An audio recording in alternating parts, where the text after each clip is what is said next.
ভারতবর্ষে বহু মহামানবের জন্ম হয়েছিল।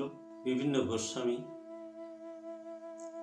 এই ধরনের বিভিন্ন মহামানবের জন্ম হয়েছিল।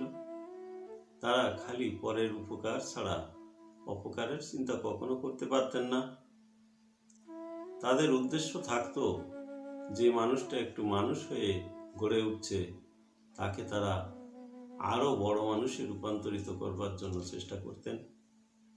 তাদের নিজের পরের এমনি তারা কোনো চিন্তা ছিল না।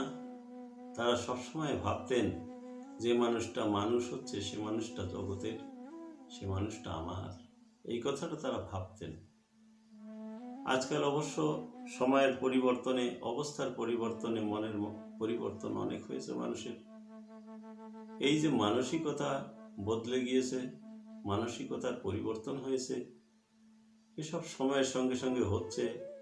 কখন কি খেলা খেলছেন ঠাকুর আমরা তো জানতে পারি না, বুঝতেও পারি না। আজকে একজন পাগলের কথা বলবো, যিনি ঠাকুর সত্যানন্দকে কৃপা করেছিলেন। সেই পাগলের কথা বলবো, মহাত্মা জিতেন পাগল। যে লীলাটা আমরা দেখতে পাই, যে লীলাটা লেখা রয়েছে স্বামী সত্যানন্দ প্রভু সুন্দরের জীবনী, জীবতরাতে সত্যানন্দ নামক গ্রন্থের 29 পৃষ্ঠায় মহাত্মা জিতেন পাগল নামক উপাখ্যান বা শিরোনামে। এই জিতেন পাগল সারা বাংলাদেশ জুড়ে তার মহত্ব বর্ণিত রয়েছে। তিনি অনেক উন্নত মানের সাধক।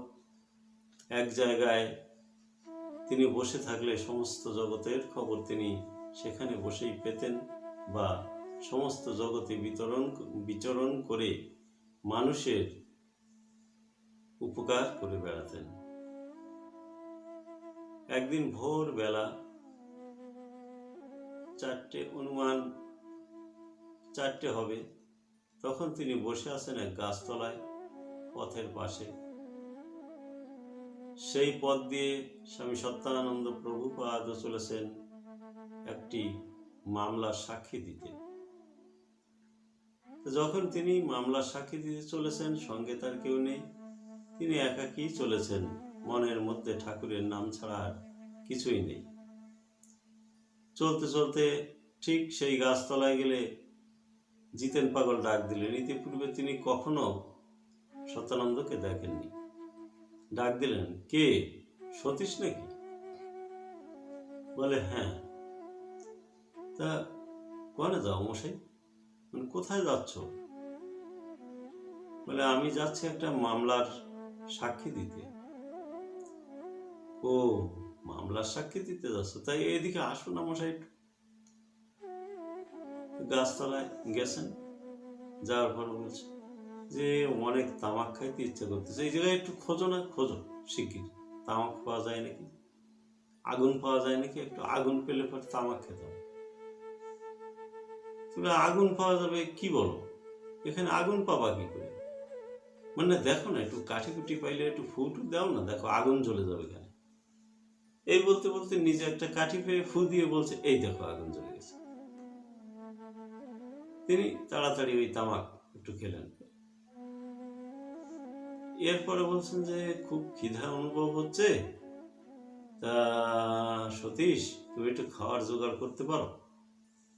বলে খাওয়ার জোগাড় এইখানে এই অন্ধকারের ভিতরে কোথায় যাবো খাওয়ার জোগাড় করতে? তুমি যাও না, এই পুকুর পাড়ে যাও না, একটা পুকুরের ধারে বসা তো। তা বললেন যে এই পুকুর পাড়ে যাও না। তিনি পুকুর পাড়ে গেলেন। পুকুর পাড়ে যেয়ে দেখেন একটা মরা গরু শকুনে টেনে ছিঁড়ে খাচ্ছে, পচা দুর্গন্ধ বেরোচ্ছে। তিনি কিছু দূর যেয়ে আবার ফিরে এলেন। বললেন ওখানে একটা গরু মরে পচে গেছে, ওই শকুনি ছিঁড়ে ছিঁড়ে খাচ্ছে। বলে বাহ, সুন্দর খাদ্য তো, যাও না একটু নিয়ে এসো না। ঠাকুর সত্যানন্দ তো ঘৃণিত জগতের মানুষ, মানে ঘৃণার জগতে তখনও তিনি বিচরণ করছেন। লজ্জা, ঘৃণা, ভয় দিন থাকিতে নয়, এটি বলে থাকেন সাধকগণ। কিন্তু ঠাকুর সত্যানন্দ এই স্তর উত্তীর্ণ হতে পারেননি। মনের মধ্যে বিকার রয়েছে, মনের মধ্যে খুব একটা সংকোচ হচ্ছে যে কি করে ওই জিনিস আমি নিয়ে আসবো। তা পাগলা ঠাকুরের আদেশে তিনি আবার গেলেন, যে সেই মাংস খানিকটা ছিঁড়ে এনে বললেন যে এই নাও, খাও। তারপরে পাগল বললেন যে বাহ, সুন্দর খাদ্য এনেছো, কোথায় পেয়েছো এই এত বড় মিশ্রিত দলা? এই বলে নিজে কড়মড় করে চিবাচ্ছেন। ব্যাপার কি? ঠাকুর আশ্চর্য হয়ে যাচ্ছেন যে ব্যাপার কি। আনলাম মরা গরু ছিঁড়ে, খানিকটা দুর্গন্ধ থাকার কথা, সে দুর্গন্ধ নেই, মিশ্রিত দলা হয়ে গেল, ঠাকুর সেই মিশ্রিত দলা চিবাচ্ছেন। কি ব্যাপার? ঠাকুর সত্যানন্দ অবাক হয়ে গেলেন। তখন বললেন একটু নিয়ে রাখো, নিয়ে রাখো, মহাপ্রসাদ তো, একটুখানি। উভয়ের সেবা পর্ব সমাপ্ত হলো। তখন ঠাকুর সত্যানন্দ বললেন, পাগল, আমার তো যেতে হবে, তা আমি যেতে চাই। তখন পাগল বললেন, রে এখনো অনেক কাজ বাকি। এক মা পিঠা তৈরি করছে, সারা রাত ভরে পিঠা তৈরি করছে, আর মনে মনে ভাবছে গুরুদেব যদি আসতেন, পাগল যদি আসতেন, তাহলে এই পিঠা তাকে সেবা করতে দিয়ে শান্তি পেতাম। তাই বাবা, সেখানে যেতে হবে, চলো। ঠাকুর বললেন, চলো, তোমার সঙ্গে আছি এখন, যেখানে নিয়ে যাও সেখানেই তো যেতে হবে। পাগল হাঁটছেন, কিছু দূর সামনে যেয়ে দেখেন বিরাট নদী। এই নদী পার হয়ে নদীর ওপাশে সেই মা পিঠা তৈরি করছে। তখন সতীশ পাগল বললেন যে সামনে যে বিরাট নদী, এই নদী পার হবো কি করে? তখন পাগল বললেন যে ও চিন্তা করতে হবে না তোমার, নদী পার হতে হবে। যেতে যেতে ঠিক নদীতে পৌঁছানোর কিছু দূর আগে জিতেন পাগল বললেন যে সতীশ, তুমি আমার হাত খুব শক্ত করে ধরো আর চোখ বন্ধ করো। আমি যতক্ষণ তোমাকে চোখ খুলতে না বলবো ততক্ষণ খুলবে না। ঠাকুরও বুঝলেন যে পাগল যা বলেন, পাগলা সাধু তো, উনি যা বলবেন তার উপর দিয়ে কোনো কথাই হতে পারে না। তিনি ধরলেন, খুব শক্ত করে ধরলেন। এইবার পাগল বিভিন্ন রকম গল্প করছেন, সাধক মহাত্মাদের আশ্চর্য লীলা কাহিনীগুলো ধীরে ধীরে তাকে বুঝাতে লাগলেন, কিভাবে সাধকরা আশ্চর্যতম কাজ করে থাকেন, কিভাবে সাধকরা ভক্তদের বাঁচিয়ে তোলেন, সারিয়ে তোলেন। এইসব বিভিন্ন বিষয়ে গল্প করতে করতে সে নদী পার হয়ে গেছে। ওপারে বেশ খানিকটা দূরে যেয়ে বললেন যে এইবার ছাড়ো। ছেড়ে দিলেন, ছেড়ে দিয়ে বলছে সে নদী কই? ওই যে পিছনে দেখা যায়। বলছেন না, আমরা এলাম কি করে, খেয়া বন্ধ। বলে ওই তো চলে এলাম, পায়ের পাতায়ও জল লাগেনি। তাহলে দুজন কিভাবে চলে এলেন? এই যে আশ্চর্য ঘটনা, এ ভাবলেই বোঝা যায়, এমনি বোঝা যায় না কিছু।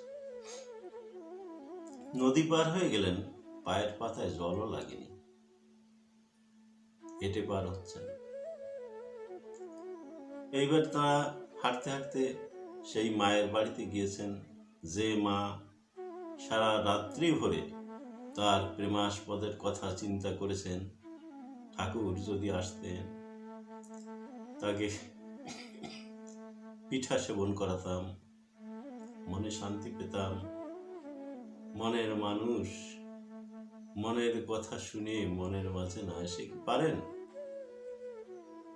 তাই ঠাকুর বললেন, সতীশ, মায়ের ঘরের সামনে পৌঁছে গেছেন, গিয়ে বলছেন, সতীশ, তুমি ডাক দাও, ঘরে কে আছো? দরজা খোলো, আমরা এসেছি। তিনি আজ্ঞাবাহী। ঠাকুরের কথা শুনে, পাগলের কথা শুনে ঠাকুর গেলেন। তিনি আজ্ঞাবাহী তো, তাই পাগলের কথা শুনে ঠাকুর গিয়ে ডাক দিলেন, ঘরে কে আছো? দরজা খোলো, আমরা এসেছি। ঠাকুর এসেছেন, পাগল এসেছেন। কথা শুনে অবাক, এত রাত্রে কে আসবে আমার ঘরে? তিনি দরজা খুললেন, খুলেই দেখেন সেই মানুষ সামনে দণ্ডায়মান, যে মানুষের জন্য অহরহ মন ব্যাকুল হয়ে থাকে, যে মানুষের পথে দিন কেটে যায়, সারা জীবনের চলার পথের সাথী, যে মানুষ যার নাম নিয়ে সব সময় চলতে হয়, সেই মানুষ আজ দোরগোড়ায় দণ্ডায়মান। সঙ্গে সঙ্গে যে প্রণাম করে ঠাকুরকে ঘরে এনে বসতে দিলেন, যে বাবা, এত রাত্রে তুমি এসেছো? মা, ওই যে তুই ডাকলি, পিঠে তৈরি করার সময় তুই যে বললি বাবা যদি আসতো তাহলে পিঠে খাওয়াতাম। তোর ডাক শুনে না এসে কি পারা যায় না? তাই তো এলাম। দে, কি কি পিঠা তৈরি করেছিস, দে।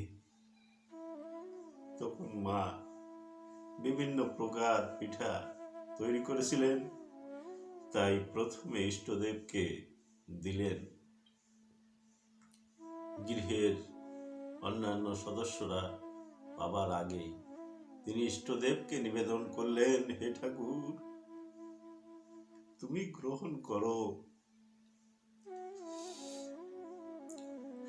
ঠাকুর অত্যন্ত তৃপ্তির সঙ্গে তা গ্রহণ করলেন। গ্রহণ করে বললেন, মা, এবার আমি আসি। বলে, বাবা, তুমি এসেছো, থাকবে না এখন? না থাকলে কি হয়? ঘরের কেউ তোমাকে দেখলো না? বলে, মা, তুই তো দেখেছিস,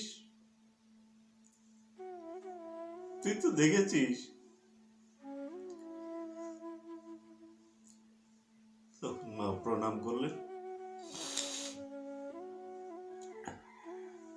পাগল রওনা দিলেন। দিয়ে তখন প্রায় বেলা ওঠে ভাব। পাগল বললেন, সতীশ, আরো একটা কাজ রয়েছে, আর এক জায়গায় যেতে হবে।